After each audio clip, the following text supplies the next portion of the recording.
Well, we just read one of the more confusing Gospels in the entire Bible. It's funny because one of the priests that I live with when I'm in Rye, he has a men's Bible study group. And when a Gospel like this one comes around, he rolls his eyes because he knows he's in for some really interesting conversation. Because the guys will get into the weeds. It's frankly, it's not an easy Gospel to really see where is Jesus going with this. Because the reality is it does not seem fair. You've got this guy who is essentially stealing from his boss. The boss says, I know you're stealing from me, so you know what? You better be able to account for yourself. The guy realizes he's going to be fired and then turns around and steals more, essentially, because what's he doing? He's saying, hey, you owe my boss this much? Well, write down something that says you owe him less. You owe my boss that much? Write down something that says you owe him less. And the boss, when he sees it, praises the guy, and he's got the men that in his Bible study are like, well, that doesn't make sense. And the reality is, I'll bet most of us look at that gospel, and we also say, well, that doesn't make sense. And in order to understand the gospel, it's like any of the other parables. When Jesus tells a parable, he's trying to get across one point. And if you dig too deeply into the parables, they always come apart because they're just stories. They're images, okay? So we have to always understand, what is the end game? What is the point Jesus is trying to make whenever he gives a parable? And the end game, the goal of this parable, or the point he's trying to make, comes down to the very end. It says that the master praised the guy for being prudent. So, what Jesus is trying to teach his disciples here is, how can we be prudent? And all the other things that we read, now the other thing is, this gospel is kind of a compound of different little expressions stuck together, so it doesn't really fit together smoothly. You've got this story, and then he talks about being trustworthy in small matters and great matters, and then he talks about no man can serve two masters, and then he talks about God and mammon. So, I mean, he's kind of sticking together a lot of different stuff here. It's all related, but it's not seamless. So, I think here's a couple of considerations. Number one, what he's saying is, he's not praising this guy in the gospel because he's a nice guy. He's not praising him because he's saying this is a good moral example to follow. What he's teaching us is, what does prudence look like? Now, in the case of this guy who's stealing, what is his end game? His end game is to be financially comfortable. It says here in the gospel, I'm not strong enough to dig, I'm ashamed to beg, but I want to make sure I'm taken care of. So the guy's goal is to be comfortable. And therefore, if this is my goal, he is prudent and he comes up with, what is a good way to do that? Well, I'm going to make friends. I'm going to use my master's money.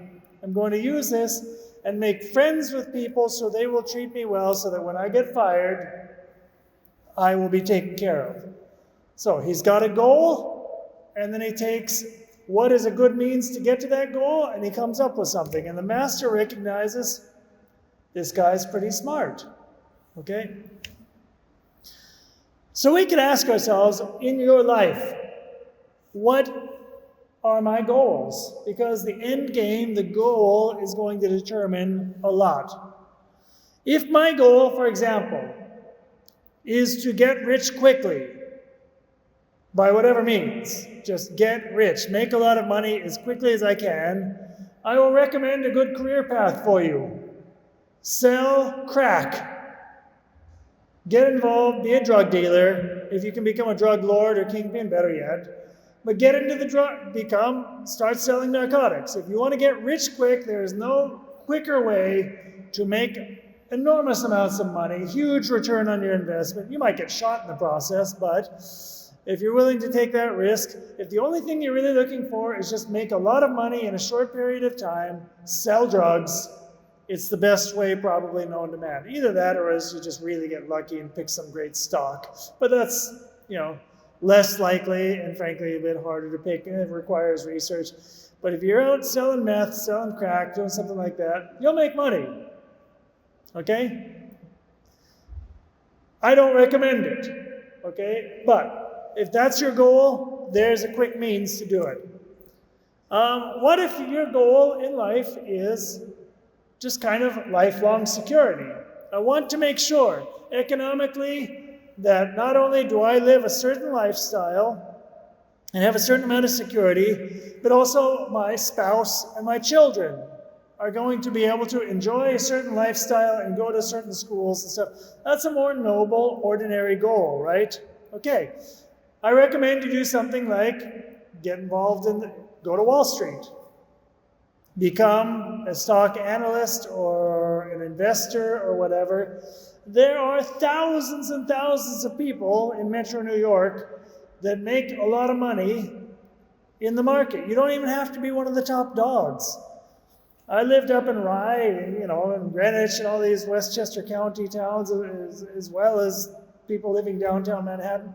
The amount of people that are making good, solid money by having jobs in investment firms and stuff, it's a great, if that's your goal, then do that. Okay, now there's a downside. Number one is, like anything else, it's not easy. You've got to be smart, you have to work hard, you've got to go to the right schools, it doesn't just happen overnight.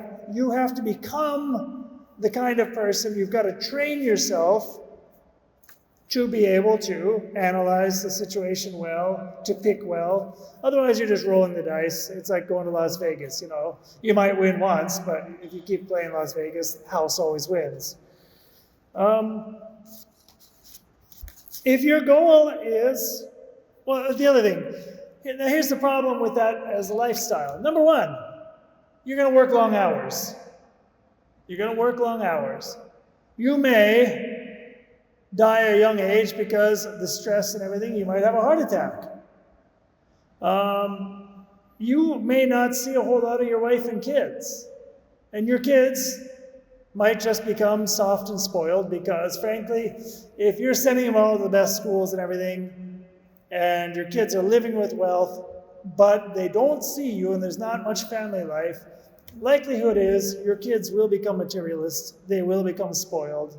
They might know how to work hard in certain areas like sports and school, but you're not going to do a good job raising good human beings. And your marriage may suffer. A lot of these guys, their marriages suffer. They didn't get married with that goal. They didn't go into that job with that goal. But if you're going to be working 60, 70, 80-hour weeks, that's the price you might be paying, right? Now, so if your goal, you can ask yourself then, what would be the best goal? If you're going to be wise, if you're going to be prudent, what would be the best goal? Making fast money and being a drug dealer, that's clearly not going to be, that's not a recipe for long-term happiness and success. The recipe of, invest in stocks and, have a good, solid, honest job where you can make a comfortable amount of money, but you're going to really invest your life burning the candle at both ends and everything, might be an option. Is there a better goal? Because in the end of the day, you're still only going to live so many years. And maybe, best case scenario, you will pass off a comfortable lifestyle to your kids, and that's the end of the day. That's as far as that lifestyle will take you. What about a goal where the rewards are eternal?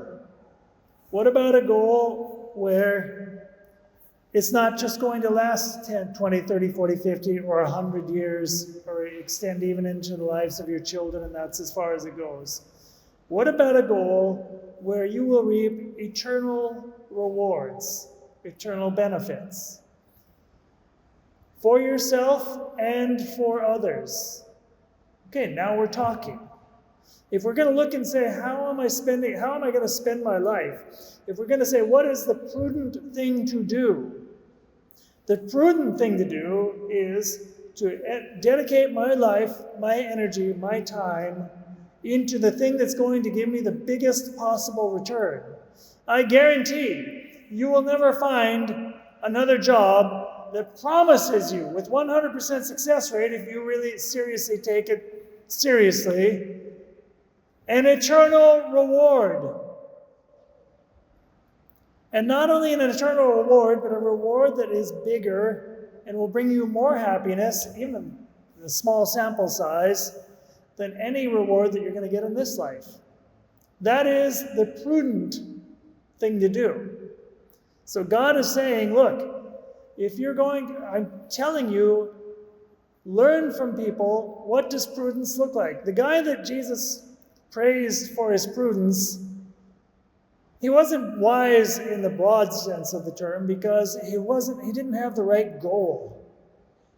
He was prudent in, how do I get some cheap, pitiful goal? But if you and I are really going to be prudent, then we need to keep our eyes on what is the best possible goal that I can have. Well, the best possible goal that I can have is heaven, for myself and for the people that I love. Now, in light of that, what is prudence going to look like?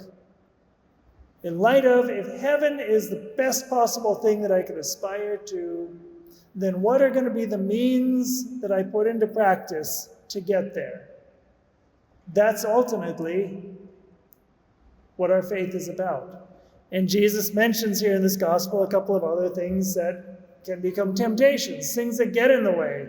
For example, he's talking about love of money. He says, I guarantee you love of money is not going to get you there, so do away with it. Focus your eyes on the one thing that truly matters.